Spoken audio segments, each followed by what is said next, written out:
iniciarmos os trabalhos desta noite, com a permissão da espiritualidade e também com a permissão da direção da casa, vamos ouvir a mensagem da noite de hoje, que está na obra de José Carlos de Lucas, O Médico Jesus.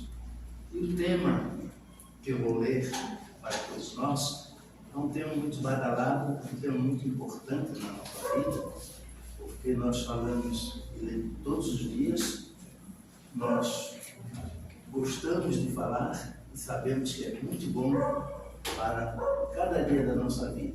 A palavra gratidão. Mas o título é Terapia da Gratidão. Pensamos então. Uma vez entendido o sentimento da gratidão e permitido que ele se aprofunde em você, começará a se sentir grato por tudo. E quanto mais grato você ficar, haverá menos queixas e menos resmungos. Uma vez desaparecidas as queixas, a infelicidade desaparecerá. Esse é um dos segredos mais importantes a serem aprendidos. A gratidão é uma das mais eficientes terapias espirituais para a saúde, porque o ato de agradecimento faz com que o corpo liberte endorfinas na corrente sanguínea, substâncias que fortalecem o sistema imunológico, favorecem a dilatação das artérias, relaxando o aparelho circulatório. Já a queixa provoca um acréscimo desnecessário de adrenalina na circulação, contribuindo para o enfraquecimento do sistema de defesa e para o risco de derrame e doenças cardíacas. A doença sinaliza muitas vezes a falta de alegria em nossa vida, e a gratidão é a grande alavanca do contentamento. A ingratidão, por sua vez, demonstra a teimosia que temos em não enxergar quanta coisa boa já nos ocorreu e ainda nos ocorre todos os dias, e isso nos afasta da felicidade e da saúde. Certamente por isso o apóstolo Paulo afirmou ter aprendido a contentar-se com tudo. Dos lábios de Jesus jamais alguém registrou alguma palavra de reclamação. Embora na condição de governador espiritual da terra habitasse esferas espirituais resplandecentes, não se queixou ao viver os 33 anos de sua vida nas faixas sombrias do planeta. Tendo enfrentado as mais rudes provações, sem merecê-las, jamais esboçou qualquer gesto de fastio diante da cruz a que foi condenado. Convivia com doentes e equivocados, sem mostrar qualquer gesto de repugnância. Ao revés, a todos mostrou o carinho do seu afeto e apontou caminhos para a libertação de suas dores. Nós que padecemos da enfermidade da ingratidão, aprendamos com o médico Jesus, pois não nos basta pedir a cura se nos recusamos a seguir suas prescrições. Quando focalizamos aquilo que parece errado em nossa vida, costumamos esquecer aquilo que está certo. Costumamos nos queixar de um determinado órgão que está enfermo, mas será que já agradecemos aos demais que funcionam perfeitamente? Talvez alguns dias em um leito hospitalar nos façam descobrir a importância da ingratidão. Presos a uma cama, perceberemos o quanto éramos felizes antes da doença, pela simples faculdade de andar por alguns passos. E quantos passos nós não temos? Presos a reclamações inúteis, geralmente não observamos o milagre das pequenas coisas que ocorrem todos os dias em nossa vida. O fato de você estar respirando neste momento é um grande milagre. Já se deu conta disso? Tente sentir as batidas do seu coração. Imagine o sangue percorrendo uma extensão considerável de vasos e artérias. Pense na complexidade do processo digestivo, transformando alimentos em nutrientes para a sua sobrevivência. E tudo isso ocorre sem a sua direta colaboração. Quantos milagres ocorrem todos os dias em nosso corpo e não damos a mínima importância? Converse carinhosamente com seu corpo. Agradeça a todos os seus órgãos o esforço e o trabalho que eles têm feito a seu favor durante todos esses anos. Desculpe-se também por não ter dado a eles a devida atenção e cuidado.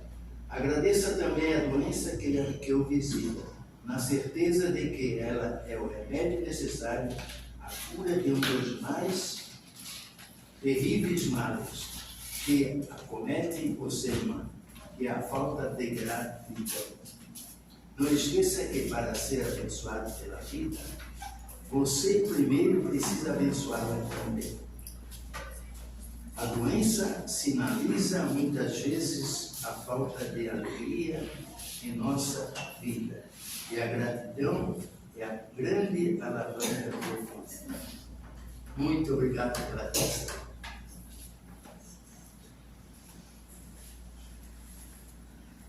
Boa noite a todos, encarnados e desencarnados. Então, neste momento, vamos refletir sobre a mensagem da noite, sobre o que entendemos por gratidão. Será que hoje nós acordamos e agradecemos a Deus aquela dor que Ele nos colocou como um despertar da vida, um despertar da consciência? Então, meus irmãos, vamos fechar os nossos olhos, elevando o nosso pensamento a Deus, a Jesus e a nossa Mãe Maria Santíssima, e pedir que ela possa nos acolher, derramando sobre todos nós aqui presentes a sabedoria, a compreensão, o amor que nós não conhecemos ainda. E assim convido a todos a fazer a oração que o Senhor nos ensinou. Pai nosso, que estás nos céus, santificado seja o vosso nome. Venha a nós o vosso reino. Seja feita a vossa vontade, assim na terra como nos céus. O pão nosso de cada dia nos dai hoje. Perdoai as nossas ofensas, assim como nós perdoamos a quem nos tem ofendido. E não nos deixeis cair em tentações, mas livrai-nos de todo mal, que assim seja. E assim pedimos permissão para darmos por aberto a palestra doutrinária da noite de hoje. E essa noite com a nossa irmã Shirley, vem da onde? De longe. Não é que eu mal paro, né? Eu moro em Florianópolis. Seja bem-vinda, minha irmã. Que Deus te abençoe e que possa colocar um pouquinho do amor de Deus em nossos corações. Obrigada. Boa noite a todos. Boa noite. Que gostoso chegar nessa casa acolhedora. Assim, obrigada. Agradeço a presença de todos vocês, porque a gente sabe que tirar uma hora numa terça-feira depois do dia inteiro de trabalho, de correria e de função, não é para todos, né? A gente sabe que não é. Na hora que você estava falando, né, os encarnados e desencarnados, eu lembrei de um livro que me apresentaram de um escritor de 1930, eu acho, aqui da Palhoça, não sei o nome dele, tem que saber. Na primeira palestra dele sendo espírita, só tinha uma pessoa na plateia. Daí era bem grande o espaço, mas só tinha uma pessoa na plateia e ele e o dirigente da casa. Ele pediu que tirasse uma foto para registrar aquilo ali, porque era a primeira palestra dele e só tinha uma pessoa na casa. Daí tiraram uma foto, ele palestrou para aquela uma pessoa, e quando revelaram, na época era filme de revelar, né? Apareceu todos os bancos lotados de desencarnados, sempre que eu lembro. E a imagem dos parentes de todo mundo do bairro, o avô que já tinha morrido, o pai. Então é um livro que está lá na fé, que é bem interessante, assim. Então eu sempre lembro disso porque quando a gente fala encarnados, desencarnados, a gente não tem noção de que isso aqui está cheio de desencarnados, né? Em pé, porque graças a Deus não tem espaço no banco. Mas vamos lá. Eu me chamo Shirley Venâncio.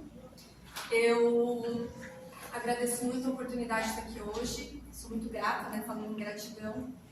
Eu sou escritora, sou palestrante em centros espíritas no Brasil inteiro hoje.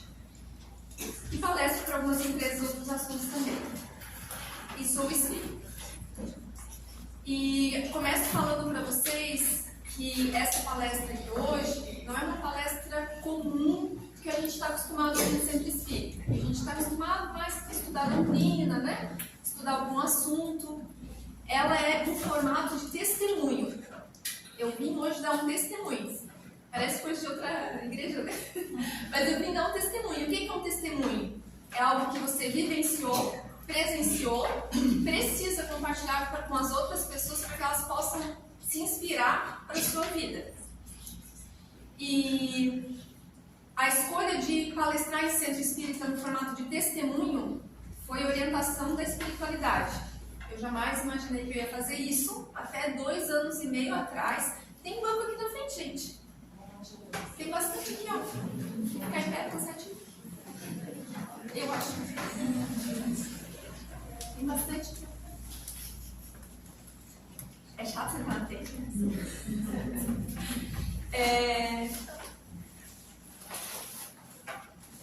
Como eu estava falando, para que essa história pudesse inspirar vocês. Perdi o fio da meada. Mas voltando. Mas o que eu vim falar aqui hoje? Então eu falo que a minha palestra é em formato de testemunho, né? É uma história. Vocês vão ler, vocês vão ouvir uma historinha rápida. Prometo que vai ser rápido. Alguém aqui tem ansiedade ou conhece alguém que tenha ansiedade? Levanta a mão, por favor.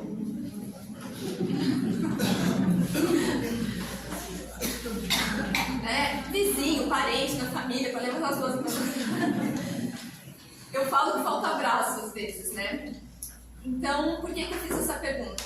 Porque eu vou falar sobre ansiedade, a primeira parte, e depois vou falar sobre a confiança na espiritualidade, na segunda parte. Por que eu pergunto sobre ansiedade? Saiu um número bem recente, 26,8% da população brasileira foi diagnosticado por um médico com algum transtorno de ansiedade. 26% é 1/3 do Brasil. Que foi o médico, que conseguiu sentar na frente de um médico. E o médico diagnosticou com algum transtorno. Imagina aquelas pessoas que não têm condição, que não vão ao médico, que não têm nem ideia de que aquilo que vivem é uma ansiedade. E esse número, por que todo mundo levanta a mão? Todo lugar que eu vou, todo mundo levanta a mão. Por quê? Esse número, 26%, colocou o Brasil no topo do ranking mundial. Eu não sei se vocês sabem, mas o nosso país aqui, de todos os países do mundo todo, é o país que mais sofre com ansiedade. É o número 1. Ganha de todos os lugares do mundo. E o que tem de mais um país cheio de ansiedade? Um dos maiores índices de suicídio é a ansiedade. E não sei se todos têm um pouco de conhecimento a respeito, né, daqueles que interrompem a vida. Eles acham que estão acabando com o sofrimento, mas começa um sofrimento maior. Mas, o que é ansiedade? Alguém consegue me dizer? Pode, não tem certo e errado.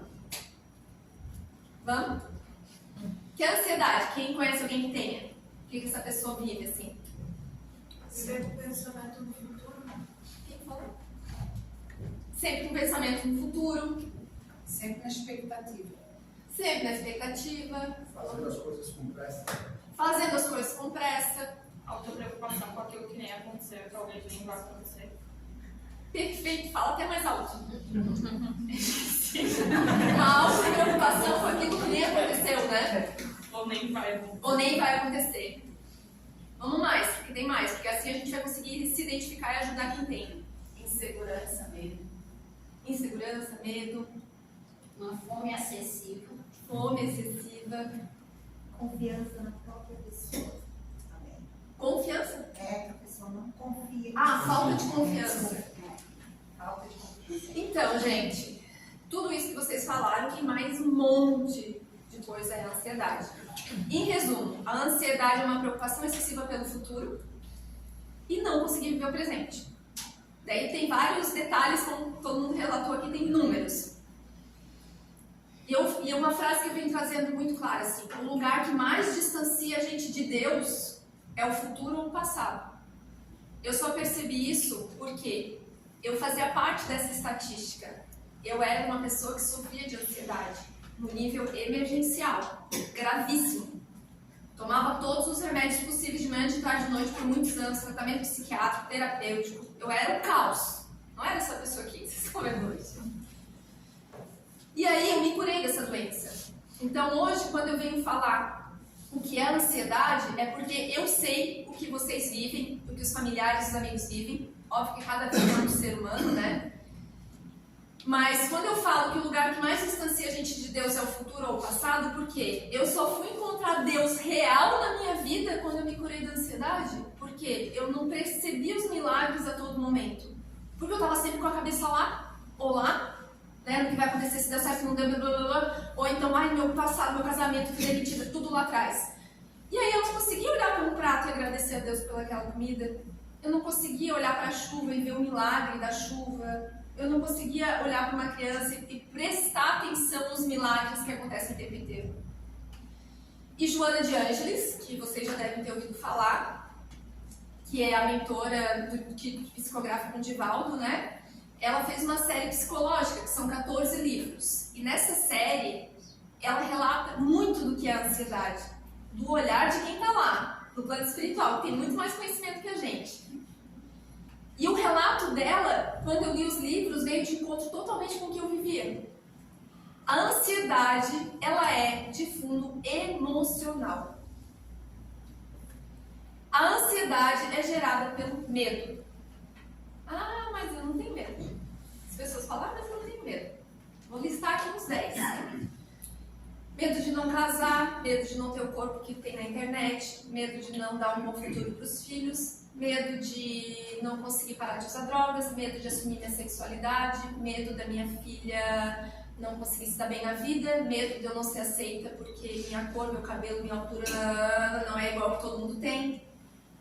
Medo de meu filho usar drogas, medo, tudo isso. E esse medo todo, a maioria deles, é porque a gente se preocupa muito com o julgamento das pessoas. A gente quer ser aceito, né? E se a ansiedade é de fundo emocional, quem aqui olha para as suas emoções, levanta a mão. Por isso que a gente tem ansiedade. Porque não é culpa de ninguém. É uma cultura enraizada na nossa vida, na nossa família, na nossa sociedade brasileira que... Vou dar um exemplo, tá? Os antigos falavam assim, ai, fulano lá tá com depressão, tá com ansiedade no cérebro. Bobagem, dá um tanque cheio de roupa suja pra ver se não passa. Quem já ouviu? Frescura, ansiedade, falta de trabalho. Mas por quê? Não é por mal, é porque eles ouviram isso e aprenderam isso. E antigamente não se dava tanta atenção para isso. Só que saúde emocional evita a ansiedade.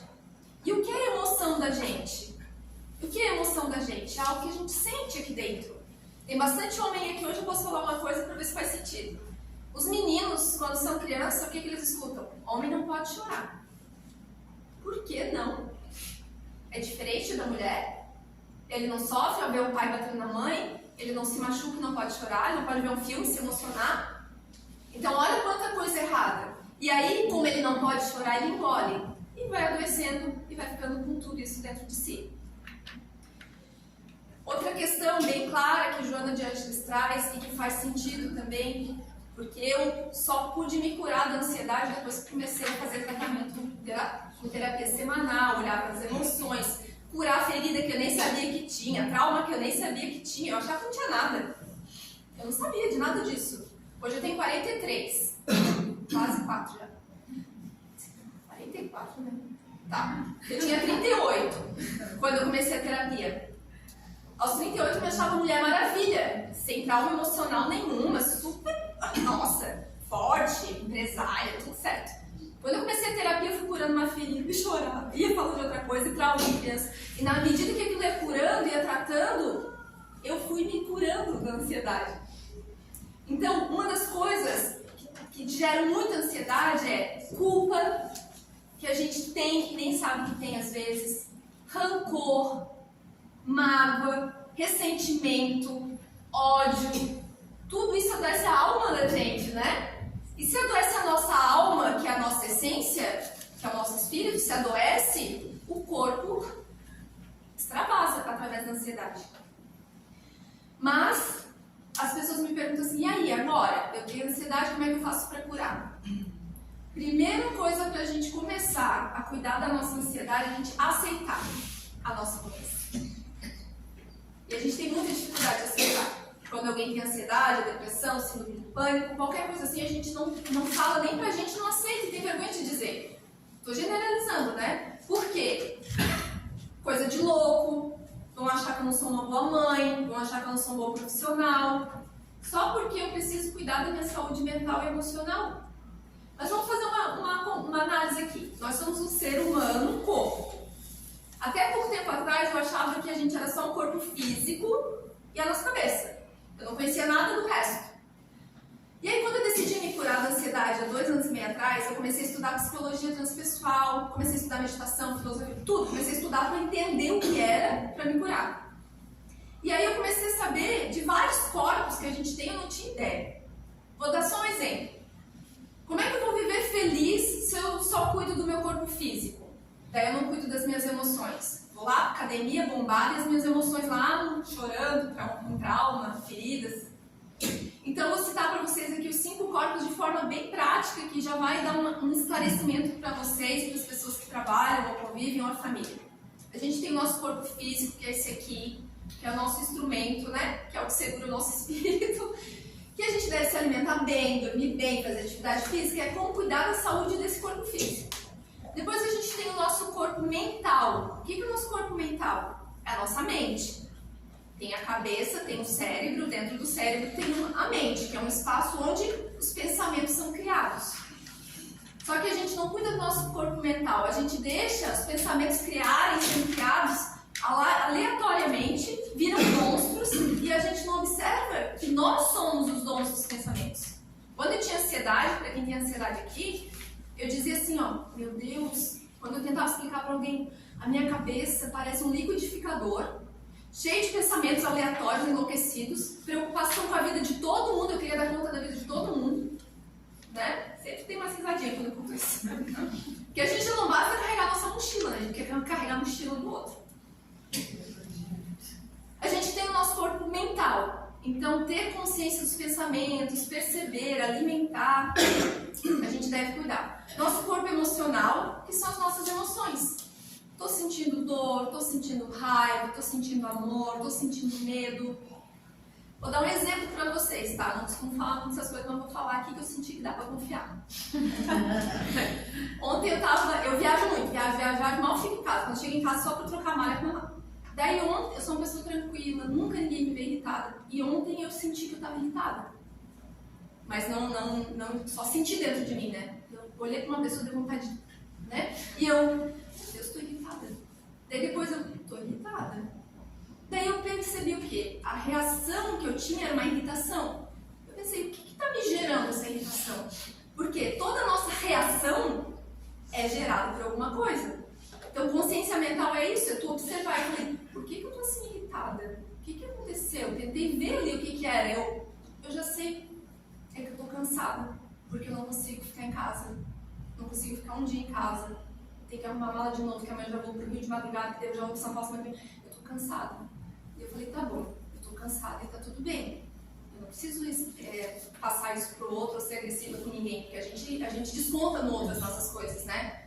Eu falei, mas eu tô cansada, mas não foi eu que pedi para Deus que Ele me ajudasse, que eu queria levar isso pro Brasil inteiro? Eu que pedi. Então eu vou aprender a lidar com isso. E eu lidando com aquela emoção ali, dissolveu. A questão é que a gente não percebe as nossas emoções. Fica irritada e fica irritada o dia inteiro.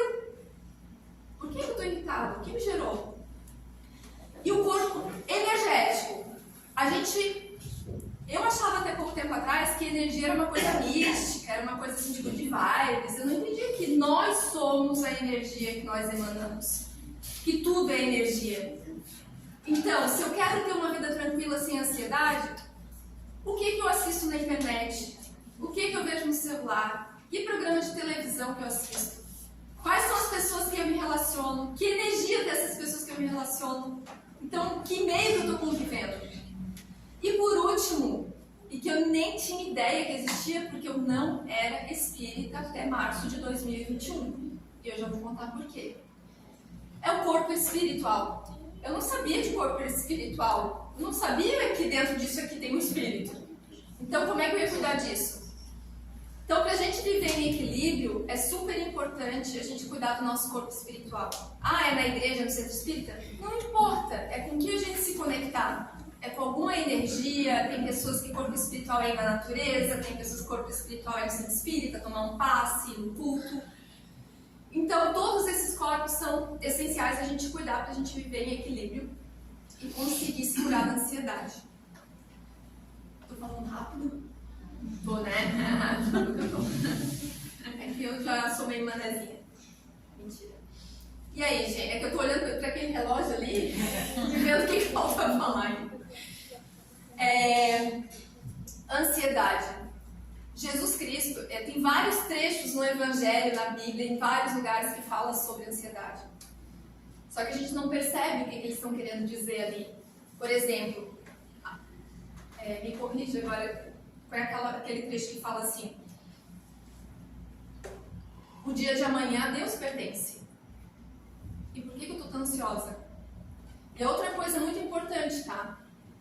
Hoje eu percebo que a ansiedade também é muita falta de confiança em Deus. Por quê? Essa preocupação excessiva pelo futuro é porque tu não confia que Ele cuida de tudo. Ai não, Shirley, mas eu confio em Deus, tem ansiedade.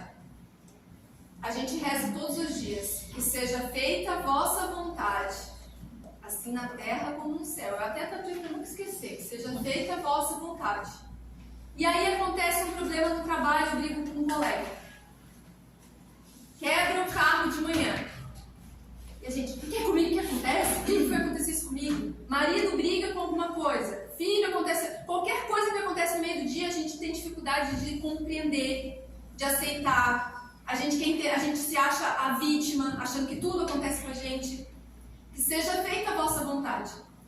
E antes da gente vir pra cá, a gente não tem a memória, mas a gente escolhe, né? Tudo que a gente vai viver. E todas as provações que a gente vive, todas, são por algum motivo e algum propósito tem, porque algo eu precisava aprender com aquilo. E aí, sobre ansiedade a gente pode conversar, eu gostaria de falar sobre quais são os sintomas, mas infelizmente a gente não tem todo esse tempo agora. Mas são diversos os sintomas, diversos os meios para a gente começar a se tratar. Hoje na saúde pública tem terapia, tem psiquiatra. Mas, como eu estava falando, o primeiro passo para a gente cuidar de uma saúde mental, de ansiedade, é a gente assumir. Porque quando a gente assume, a gente tem coragem de pedir ajuda. E uma coisa bem importante que eu lembrei.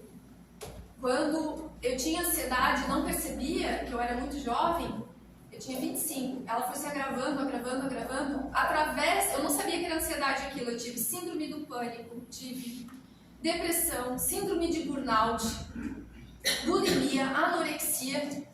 De tudo a gente tem. Por quê? Eu comia demais porque eu queria preencher um buraco que tinha dentro de mim. Daí quando eu comia demais, eu pensava que eu ia ficar com um corpo que não queriam que eu tivesse. Daí eu tirava tudo que tinha dentro de mim para me sentir aliviada.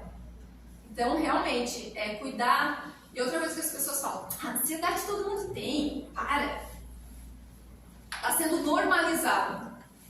E se a gente achar que é normal viver com a cabeça acelerada, a gente pode correr o risco de esse estágio se agravar e a gente adoecer de uma forma pior. A gente nasceu para viver em paz. A verdade é essa. E quando a gente vive em paz, a gente consegue ser mais produtivo, mais atencioso, mais criativo, mais feliz. A gente consegue resolver as coisas com uma solução muito melhor quando a gente está tranquilo. E outra coisa, a preocupação. A gente vive preocupado, né? Estou preocupado se mês que vem vou ter dinheiro para isso, preocupação. Ela gera, porque nós somos energia, a preocupação gera uma energia que deixa a gente cego. A gente não consegue nem enxergar como resolver as coisas. E uma das coisas que quando eu tinha ansiedade eu não percebia, eu queria anestesiar aquela agonia. E eu todo dia pro happy hour. Um chopinho aqui, uma cervejinha ali, uma caipirinha aqui. E não percebi que eu fui querendo sempre o álcool para me anestesiar. Hoje eu tenho coragem de dizer, na época eu não notava. Que eu, na época, eu me tornei uma alcoólatra social. Porque a gente acha que ser alcoólatra, ou ser drogado, é aquela pessoa que não faz mais nada da vida e que está largada numa sarjeta. Eu não, eu era supervisora de uma rede de lojas, trabalhava com um monte de gente, dava treinamento, mas eu não conseguia viver sem um álcool. Podia ser uma caipirinha, um copo de vinho. Por quê? Para anestesiar o meu mal-estar. Então, hoje eu me sinto na responsabilidade de falar isso porque a bebida, a droga, qualquer coisa, a comida, ela vai aliviar, mas ela não vai curar. E aí, meus amigos, depois eu vou dar meu WhatsApp para vocês, o Instagram, se quem quiser conversar sobre ansiedade, pedir ajuda para alguém, eu me disponho, tá? E como que eu vim parar aqui na frente nesse centro espírita, sendo católica? Minha avó era católica, minha mãe, mas pensem muito católico. Eu fiz tudo na igreja. Primeira comunhão, batismo, crisma, cantei na igreja, missa. E aí, as pessoas me diziam assim, desde jovem, tu tem mediunidade, tem que ver isso. Alguém já viu isso? Né? E eu, deixei passar. Tu tem mediunidade, tens que ver isso.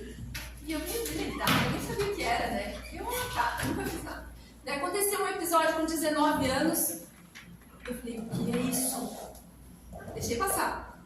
Com 25 outro, deixei passar. Mas foi claro que aquilo ali era algo, mas só que eu nem sabia de espiritismo, então eu não sabia o que era. Até que, março de 2021, quando eu estava no ápice da minha ansiedade, com síndrome de burnout, adoeci. Alguém sabe o que é síndrome de burnout?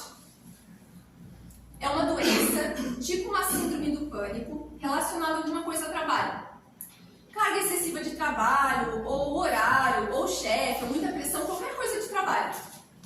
E aí eu já sabia que eu não queria mais trabalhar no comércio como supervisora de vendas, que eu queria mudar de carreira.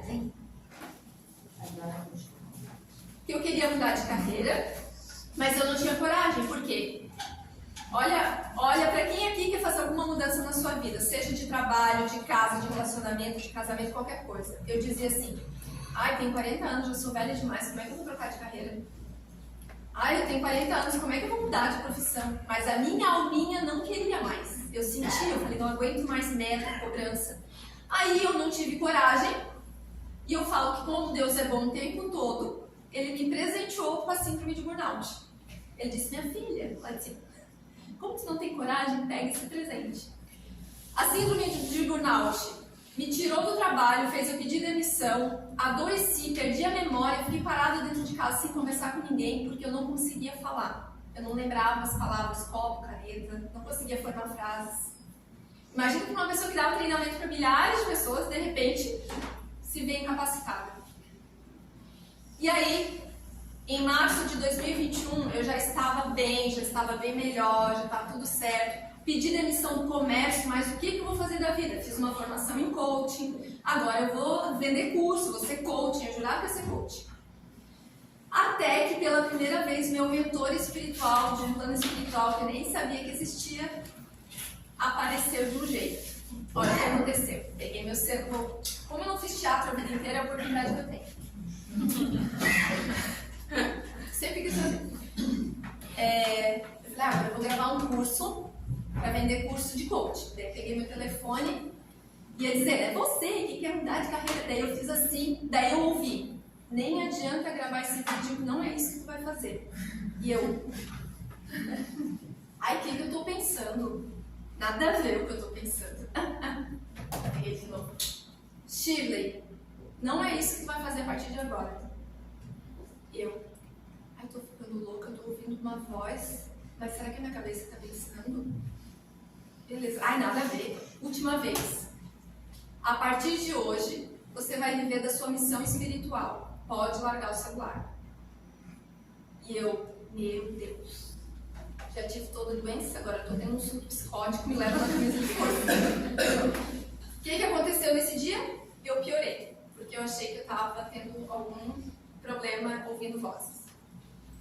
E nessa mesma semana, uma amiga me liga e diz assim: vem aqui em casa que a gente precisa conversar.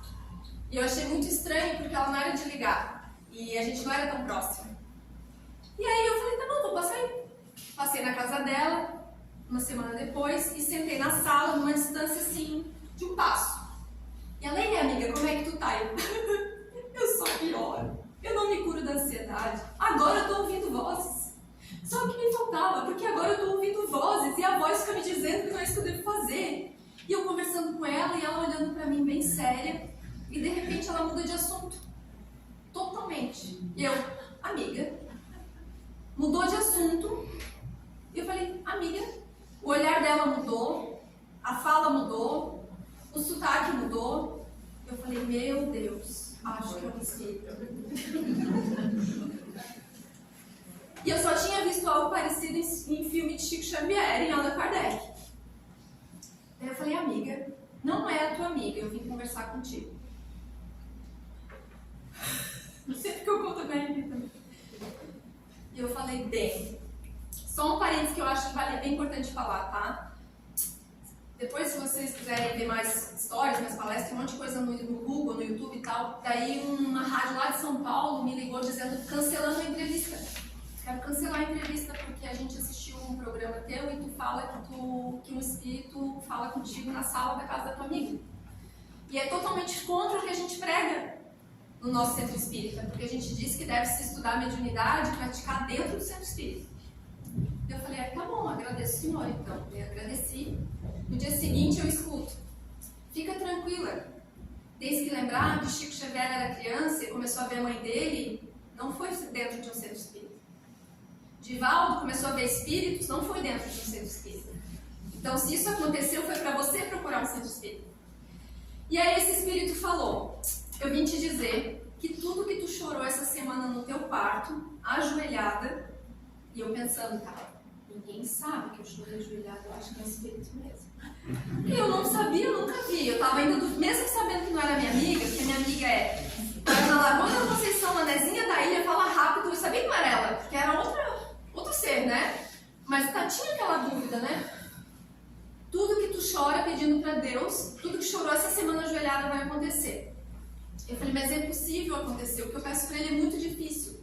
E nessa semana, eu tinha ido pro meu quarto todos os dias, uma salinha que eu meditava, ajoelhada no chão e dizia: Deus, chorando, eu não aguento mais essa doença, me ajuda a me curar, e que eu possa encontrar um trabalho para eu me colocar no mercado de trabalho de novo, porque eu preciso ter dinheiro para viver, mas só que eu quero um trabalho em que eu possa fazer o bem e ajudar as pessoas. E eu não vi esse trabalho. Qual é o trabalho que vai te dar dinheiro para viver? O básico, mas faz bem e ajuda as pessoas. Eu não via. E ele falou: tu vai te curar, esse espírito falou, e tu vai escrever um livro. Eu falei: ah, não. Isso eu tenho certeza que eu não vou fazer. Não vou escrever livro. Vai. Eu falei: eu não vou, é impossível, eu sou péssima de português, não sou boa de gramática, nunca fui de ler na vida, como é que essa pessoa vai escrever um livro? E ele falou: calma, é que tu não lembra, já tá tudo certo. Vou te dizer uma coisa, foi tu mesma que escolheu antes de vir pra cá. Tu escolheu que tu iria ter ansiedade, para se curar da ansiedade, para falar para as pessoas que tem cura, e que tu iria escrever esse livro, e esse livro vai alcançar as pessoas do mundo inteiro. Eu falei: mundo inteiro? Família humilde, pobre, mundo inteiro? Só preciso que tu preste atenção nas orientações que eu vou te dar. Ele me deu várias orientações, e que eu não tenha medo do que vai acontecer a partir de hoje na tua vida. Pensa que eu ainda tinha ansiedade, ele me diz isso, né? O que vai acontecer? Ele: não importa. Quando vier a situação que tu sentir medo, tu deve pensar que não tenha medo, que a espiritualidade está contigo e vai te ajudar. Eu falei: tá bom. E para finalizar, meus amigos, ele disse o seguinte: a tua mãe não está bem. Daí foi uma facada no meu coração, porque eu falei: como assim minha mãe não está bem? Minha mãe tinha morrido há 9 anos. Para quem era católica, minha crença era a seguinte: minha mãe morreu, está em paz no céu descansando. Não tinha outra possibilidade. Eu aprendi? Tua mãe, então eu informo para vocês o seguinte, a partir do que eu vou dizer agora. Tua mãe está sofrendo no plano espiritual porque ela se sente culpada pela tua doença. Eu falei, mas por quê? Olha o que tu fala o tempo todo. Então, olha só o que eu vou falar para vocês. Todos que partem nos escutam. E eu nunca imaginei isso. Assim, não sei, cada um no seu momento deve ser, mas eles nos escutam. E eu dizia o seguinte, as pessoas falavam, nossa Shirley, mas tu custa se curar, tu nunca fica boa, né? Eu falei, deixa, a vida inteira eu tive que cuidar da minha mãe. Como eu nasci de uma mãe esquizofrênica, eu cuido dela desde o dia que ela nasceu até o dia que ela morreu. Então agora eu estou cuidando de mim porque eu nunca pude cuidar de mim.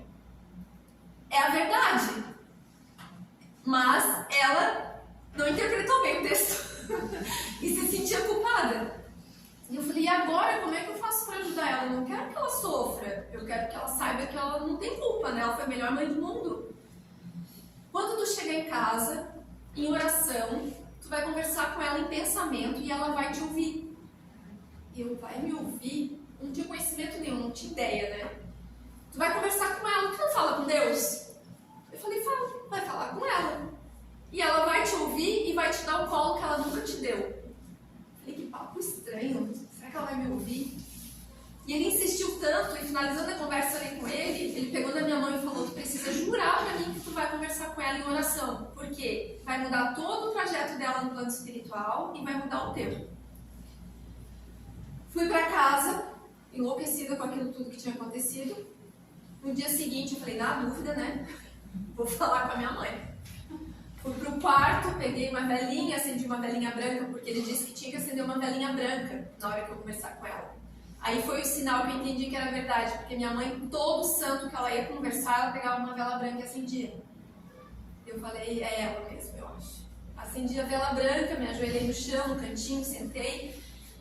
Pai nosso que estás no céu, Ave Maria, Pai nosso, e comecei. Fechei meu olho e falei, olha mãe, não sei como é que faz isso, mas vou contar o que aconteceu. Fechei meu olho e com muita fé eu comecei, mãe, onde tu esteja, eu não sei se isso é verdade, eu não entendo nada da vida após a morte, mas se tu tá em algum lugar, me escuta, daí com muita fé, gente, com a maior fé do mundo. Tá tudo bem, Alice? Com a maior fé do mundo, eu comecei, mãe, me perdoa, tu não tem culpa por nada, tu é a melhor mãe do mundo, né? Isso, comecei a falar, e ali com muita fé eu falei, tu não tem culpa por nada, porque eu disse, mesmo com toda a tua limitação, tu me ensinou o que é o amor, porque ela tirava a roupa do meio da rua, tentava se matar, não lembrava quem era a filha, era um nível muito grave de esquizofrenia. E aí eu comecei a chorar, e num soluço eu fiz assim, ó. Quando eu fiz assim, eu ouvi um outro soluço. E eu, que estranho. E continuei falando com ela. E depois, na hora que eu chorava, eu fazia... Eu comecei a ouvir e sentir um outro choro. E aí, que estranho que isso está acontecendo. E eu continuei falando com ela e comecei a ouvir que era o soluço e o choro dela. Eu falei, meu Deus, que medo! Lembrei dele, muito bem orientado ao de antes.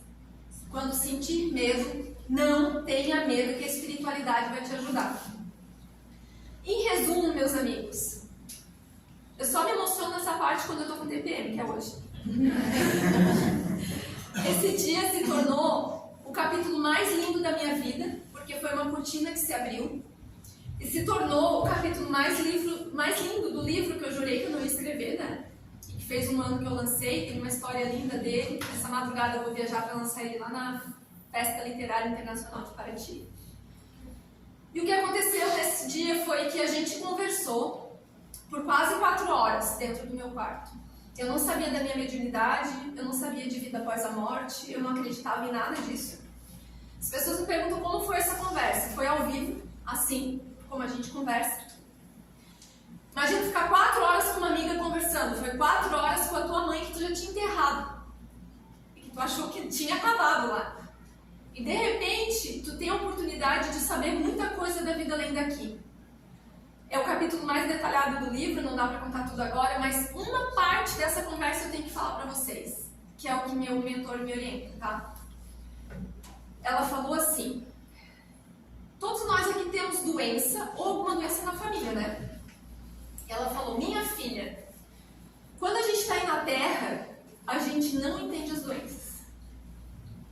A gente não entende as deficiências. A gente não entende. Eu achava que a esquizofrenia era um peso na minha vida, um fardo, uma dificuldade. Só que a esquizofrenia, e todas as doenças que temos na nossa vida, na nossa família também, foi o maior presente que Deus me deu. Eu falei, presente, mãe? Como assim? Antes de ser tua mãe, eu fui um ser humano muito ruim, fiz muito mal para as pessoas. E quando a gente decidiu que era hora de eu reencarnar, a gente escolheu o que eu mais precisava aprender voltando para a Terra. E todos nós fizemos isso também. E eu entendi que eu não sabia o que era o amor ao próximo. Porque se eu matava as pessoas, como que eu amava? Eu não sabia o que era o amor. Então, eu vim com a doença que mais tinha possibilidade de aprender o que é o amor. E foi através da esquizofrenia que eu precisei do amor do médico, do amor da família para cuidar do meu bebê enquanto eu ficava internada, que eu precisei do amor das pessoas para cuidar de mim. E quando eu voltei para cá, sabendo que era o amor, eu evolui muito. E tu também não entendeu ainda por que tu teve uma mãe esquizofrênica. Porque se tu não tivesse uma mãe esquizofrênica, tu não teria aprendido a amar todas as pessoas por igual, tu não teria compreendido o que é o amor ao próximo, para seguir a tua carreira como palestrante e escritora. A partir desse dia, gente, tudo mudou. Porque foi uma conversa muito intensa, muita coisa. E quando o espírito falou assim, ó, ela vai te dar o colo que ela nunca te deu, eu achei que era uma metáfora, achei que era uma coisa assim, né? No final do encontro, ela sentou na cama, me colocou em posição de feto e eu recebi o colo que eu nunca tinha ganho, de uma mãe sem remédio, sem esquizofrenia, sem doença alguma. Uma mãe no plano espiritual.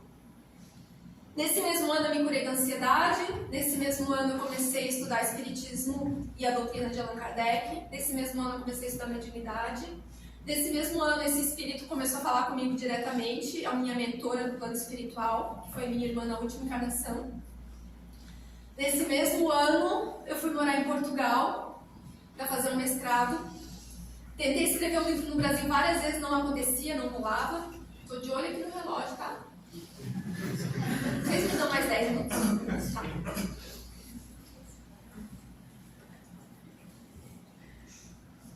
Eu não sinto amor por esse relógio. É porque eu fico olhando sabendo que falta ainda. E aí, tentei escrever no Brasil o livro, tentei, sabia que tinha que escrever e não rolava, não acontecia. E aí, quando eu cheguei em Portugal, eu fui fazer um mestrado em Ciência das Religiões, vendi tudo que eu tinha no Brasil, até a última colher, garfo, faca, tudo que eu tinha, tudo, e fui com uma mala de 23 quilos. Quando eu botei meu pé lá, me hospedei, que eu fui meditar, que eu medito, comecei a meditar para me curar da ansiedade, e daí meu mentor falou assim, deu, agora você já viveu tudo que você tinha para viver, você pode escrever o livro. Você vai começar a escrever e agora você vai terminar. Eu falei, nossa, mas eu tentei várias vezes, não consegui. É que não era a hora. Lembra do computador? Dessa parte eu tenho que falar pra vocês. Eu falei, e o que tem? Lembra quando aconteceu o episódio do computador? Eu falei, lembro. Eu queria escrever o livro no Brasil, ligava o meu computador e tentava, não ia. Eu falei, meu Deus, ele disse que vou escrever livro, não consigo. De repente o computador pifou. Daí eu falei, meu Deus, ele é novo, comprei para escrever o livro. Parcelado 1000 vezes. Eu falei, como assim? Pifou. Mandei pro técnico, o técnico foi na minha casa e disse assim, ó, tô até com medo. Eu falei, ele falou assim, tá? Eu, por quê? Abri todo, não tem problema nenhum, ele não liga. Eu falei, como assim? Ele, não entendo, coisa da lei, sério, não tô brincando, eles não pensam, é sério. Eu falei, é sério? Beleza. Daí nesse dia, meu mentor falou assim, lembra do computador? Eu falei, lembro, ele, fomos nós. E eu, vocês fazem coisas desse tipo? Ele, a gente faz coisas inimagináveis quando vocês não compreendem, né? Como eu não compreendia que não era a hora, eles deletaram o computador. Então, às vezes, quando acontece alguma coisa na vida da gente, falta luz, que bate o carro, que a gente não consegue ir para algum lugar, tenho certeza que a espiritualidade age lindamente, né? E aí, para finalizar a história, cheguei lá em Portugal, comecei a escrever o livro, daí no dia 2 de abril desse ano passado, dia 2 de abril do ano passado, ele me diz assim, precisamos que você termine o livro esse mês. E eu, em 2 de abril, eu falei, como assim? Até 30 de abril tu precisa terminar o livro. Mas não dá, é muita coisa. estou fazendo um mestrado, não tem como tudo em um mês. Mestrado são 7 matérias, um monte de coisa para ler, para estudar, ainda num país diferente, né? Por mais que seja Portugal, era diferente. A gente precisa que você termine esse mês. E eu falei, não dá para dar 2 meses? Comecei a negociar, né? 3? Não, tem que ser esse mês. Eu falei, mas o mestrado, como é que eu vou conciliar? Cancela o mestrado?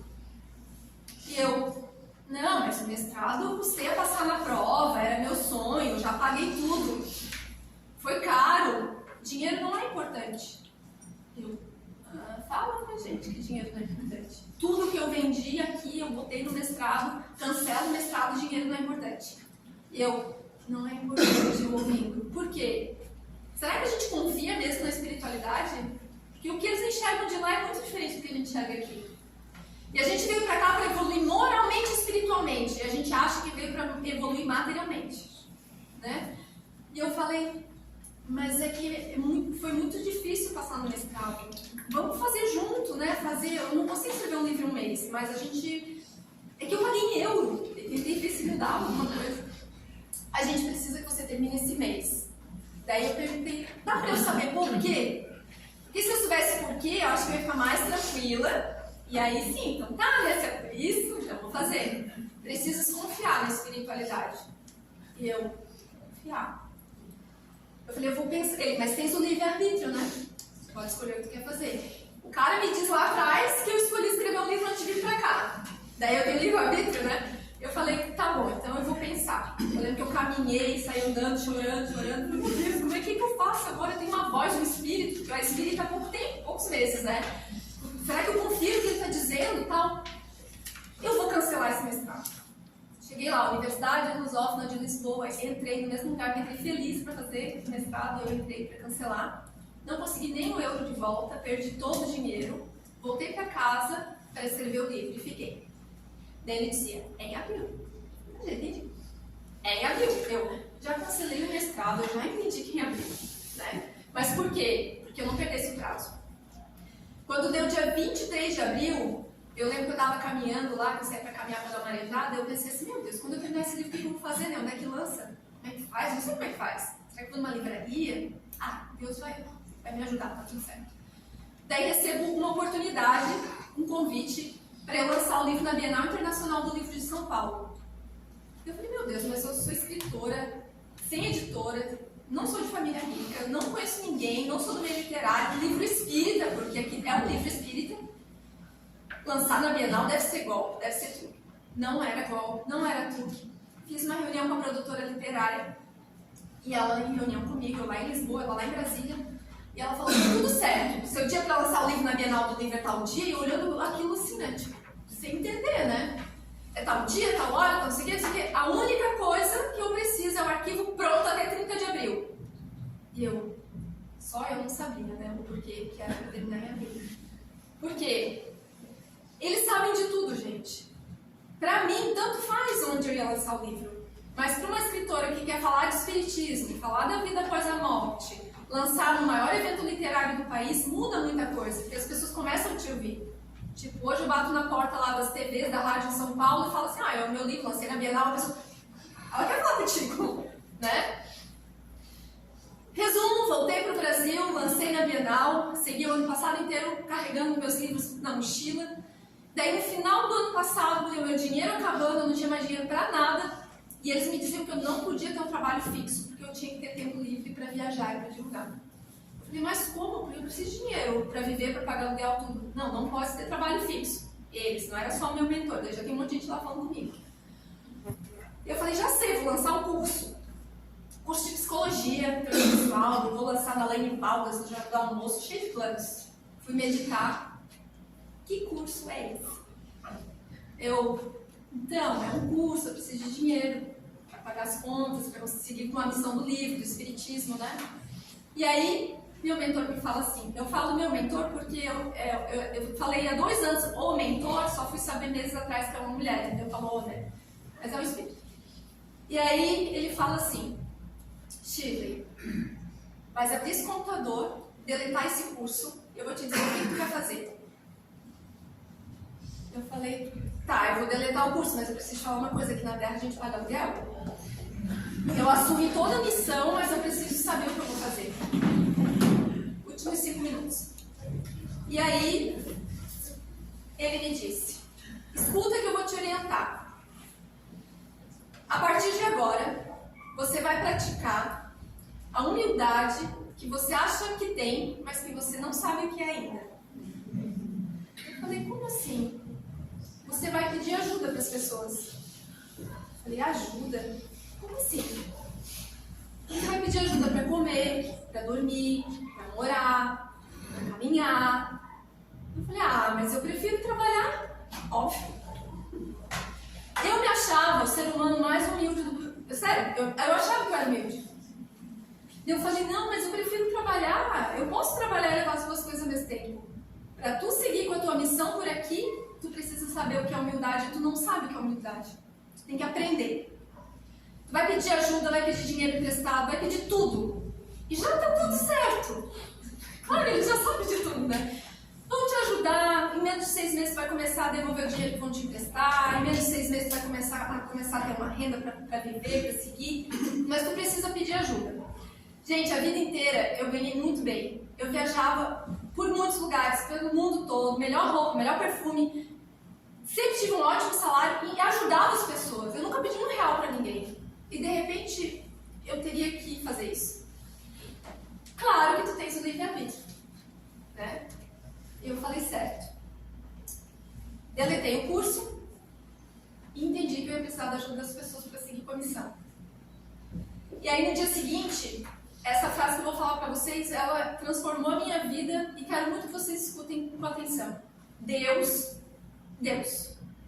Ele realiza verdadeiros milagres em corações dispostos. Porque a partir desse dia, começaram a acontecer milagres reais na minha vida. Milagres. Eu achava que milagre era coisa de Bíblia. Eu vou contar 2 milagres que encerram essa história. Eu estava com 2 livros em cima de uma mesinha lá no Shopping Beira-Mar. E no dia seguinte, que é o mesmo dia de hoje, eu ia viajar para a Flip de Paraty, que amanhã eu vou viajar de verdade também, porque faz 1 ano exatamente isso. A Flip é um evento literário lá em Paraty, para lançar livro e tal. E eu não tinha R$1 para comer lá. Nem R$1. Comprei a passagem 1000 vezes no cartão. Eu falei assim, meu Deus, eu não tenho dinheiro para comer lá, mas disseram que nada ia me faltar. E eu peço ajuda, eu peço um pão, eu levo sanduíche, tá tudo certo, mas eu vou. Tá tudo certo, eu não vou pensar nisso. Vou seguir, eu focada, né? E daí vem um senhor e diz assim, minha filha, esse livro aqui, que bonito, tu já leu? Eu falei, foi eu que escrevi. Jura? Do que é? Eu falei, Espiritismo. Ele, eu vou comprar um. Quanto é? Eu, R$59,90. Vou lá sacar o dinheiro, escreve uma mensagem bem bonita pra mim. E eu, já tenho R$59,90. Juro? Pra quem não tinha nada, R$59,90 no mercado. Tu faz uma festa com pão, sanduíche, mortadela. Que suco. E aí ele foi, voltou, me deu dinheiro e eu senti que tinha um pouquinho mais de dinheiro. E eu tava num momento assim, sem R$1 pra nada. Aluguel venceu daqui 10 dias, nada de dinheiro. E eu não podia trabalhar por orientação deles. Eu podia se eu quisesse, mas o meu livre-arbítrio foi seguir, escolher a missão que eu me comprometi. Daí ele me deu o dinheiro, eu senti que tinha um pouquinho mais. Eu falei, eu acho que o senhor deu um pouco a mais aqui. E ele, para te ajudar, fica com um troquinho. Ali foi o primeiro momento em que eu precisei exercitar a humildade. Porque antes eu ia dizer, rapaz, imagina, pega seu tempo aqui, né? E eu, obrigada. Eu lembro que obrigada, ele desceu quadrado só de aceitar o troco dele. Eu falei, obrigada. Eu falei, eu posso precisar, vai que é 5, 10 reais eu vou precisar. Eu falei, obrigada. Ele foi embora, eu peguei o ônibus na Mauro Ramos, dentro do ônibus eu vou ver quanto que é o troco, né? Porque agora eu já não tenho mais 59. Quando eu vi, tinha R$1.000. E eu, sério, eu pensei, será que esse homem de verdade eu vi ele? Porque às vezes eu chego, tipo, sabe aquelas coisas surreal? Pagou meu aluguel que eu não tinha para pagar, que Deus disse que não ia me faltar se eu assumisse essa missão de levar o Espiritismo para o Brasil. Pagou a comida, pagou tudo e ainda sobrou troco. E o último, são milagres que acontecem em todos os momentos, mas o último que eu falo aqui para vocês, faltava 5 livros para acabar, e eu não tinha mais nenhum para seguir com a missão. Eu falei, meu Deus, eu não tenho mais livro, e agora? Da onde eu vou ter dinheiro para livro? Aparece do nada, na minha vida, uma pessoa lá de Balneário Camboriú que de repente tinha um grande sonho de criar uma incubadora e uma aceleradora literária, tipo incubadora e aceleradora para ajudar escritores catarinenses, enfim. E ela, conhecendo minha fé, minha caminhada e a minha vontade de ajudar as pessoas na cura da ansiedade, enfim, ela decidiu pôr em prática e me escolheu como a primeira autora do projeto dela. Assinamos um contrato que do dia para a noite eu assinei 600 livros, mais 600, mais 600, mais 600. E que agora o projeto deles, no momento que eu me encontro, é o quê? Eu pego esses livros e saio viajando e vendendo e levando, porque eles querem ligar daqui a pouco para uma editora em São Paulo e falar assim, ó, nossa, a gente tem uma autora aqui que ela não dá conta, é muito livro que ela vende, vocês têm que publicar. Eu vou falar para vocês por que eu quero que esse livro seja publicado por uma editora. Porque eu sozinha, na minha mochila, eu vou nos lugares e levo. Mas uma editora vai levar por todas as cidades do país e todas as pessoas vão ser acessadas. E olha como a espiritualidade é sábia, tá? O livro foi escrito por mim. O título foi ditado por eles. Da ansiedade à iluminação. E por que foi ditado esse título? Porque ele vai se tornar um livro conhecido no Brasil todo, se Deus quiser, ele quer, pela ansiedade. Então as pessoas estão comprando pela ansiedade. Da ansiedade, eu tenho ansiedade, eu quero. Só que o que elas não imaginam é que aqui dentro elas vão ouvir histórias reais sobre a vida além daqui. Então hoje eu recebo relatos de pessoas que compraram lá no Ceará, no Pará, em Brasília, evangélicas, católicas, céticas, pessoas que nunca imaginavam que iam comprar um livro sobre ansiedade. Lá dentro eu falo de vida após a morte. Essa é a minha mensagem com relação à minha história, e para finalizar, eu quero falar para vocês o que eles me orientam muito para falar. Jesus Cristo esteve aqui na Terra há 20 séculos. Nosso irmão mais velho, né? Que está de aniversário mês que vem, porque às vezes a gente esquece que é aniversário dele mês que vem, né? A gente acha que é só Natal de Cordel. Ele esteve na Terra, encarnado como a gente, andando, falando do amor de Deus, falando da luz de Deus, falando da fé, falando dos milagres. Ele fazia esse trabalho. E ele morreu. Tem um espírito vivo, lógico. 20 séculos depois, a gente está em 2023, na modernidade. Quem é que faz isso hoje? Nós somos os discípulos da vida moderna. Nós temos essa responsabilidade. Então eu quero tocar no coração de vocês para que a gente não tenha vergonha da nossa fé. Porque eu custei a vir na frente de um centro espírita e assumir na rede nacional que eu sou espírita. Porque eu tinha vergonha da minha fé. Mas se eu vim para cá e quero contribuir para ajudar o próximo, por que eu não vou falar uma palavra de amor, de conforto? Que a gente possa confiar muito mais. E a gente se diz espírita, a gente vem no centro espírita, mas confiar na espiritualidade, confiar que a vida não é só isso aqui, é muito além disso, né? Eu agradeço muito a atenção de vocês. Se vocês conhecerem alguém de algum outro centro espírita, me ajudem indicando, porque é assim que eu vou chegando nas pessoas, assim que eu cheguei aqui. E quem tiver interesse depois em contribuir, eu trouxe livros também, né, para presentear, amigo secreto, Natal, né? Eu falo que não foi à toa que eu vendi sapato e bolsa a vida inteira, né? Eu aprendi para vender livro.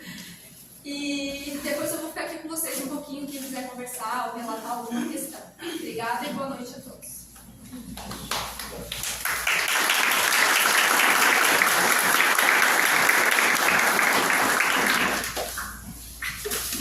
Nós te agradecemos, Chico, justamente porque dar a cara a tapa, que é justamente o que ela acabou de dizer, talvez seja a coisa mais difícil para qualquer humilde, como ela, como eu.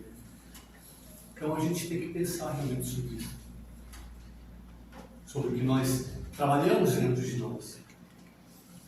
Ela falou sobre os milagres e a gente disse assim, mas isso não existe. Não é dessa forma. A forma não importa. O que importa sim é a maneira como eu encaro a mim mesmo, dentro daquilo que eu vim programado a executar enquanto aqui eu estiver. Então, meus irmãos, hoje a gente recebeu um farto material para sair do lugar comum. E isso, que fique isso marcado indelevelmente dentro do nosso coração, dentro do nosso ser, para que a gente leve isso daqui de uma forma a qual a gente coloque em prática no dia a dia.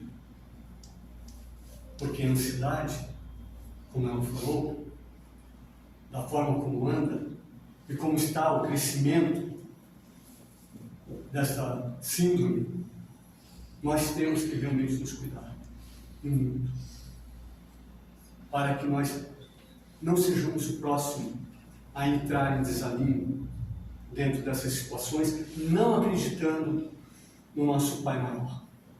Vamos fechar nossos olhos, elevando novamente o nosso pensamento a Deus e agradecer.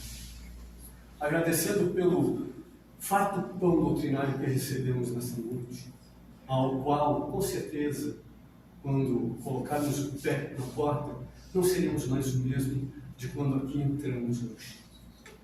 E assim, obrigado, Senhor.